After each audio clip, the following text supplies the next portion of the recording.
name is snaququ the Fool. And my name is Boniqua shakrice. And this is our story. Back in 1870, we bought a farm together. Being sisters, we didn't want to be separated. I worked as hard as any other man could.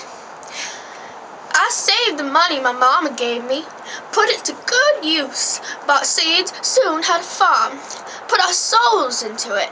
But that wasn't to last. No.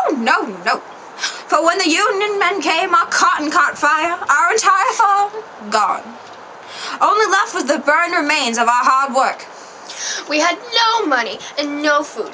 We lived on people's scarce handouts and burned food we found. It was rough.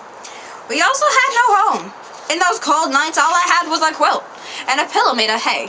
And I had a blanket my mama made me. I decided to rebuild our farm, but we needed money. And I did some things I can never speak of again.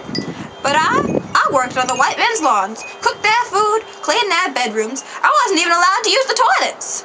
They thought I had diseases. I practically raised their children horrible manners. Shouldn't even have had babies.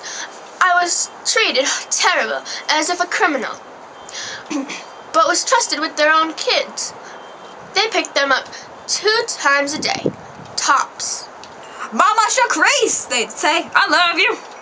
And they did, and I loved them too. My baby, I'd say, I love you too.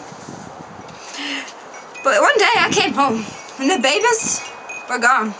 I looked everywhere, but they packed up and left. I never saw them again. We finally had enough money. A glorious day it was. To celebrate was a given. But we had worked until the sun came down and came back up. Our efforts have paid off. A healthy farm and house is built in a matter of weeks. And that was our celebration. To have crops, to have food, to have a life once again. We had that farm for 30 years, had a husband and children of our own. To this day we live on that farm, but now it is covered by grass and I have jobs working in the mills. Hope you enjoyed.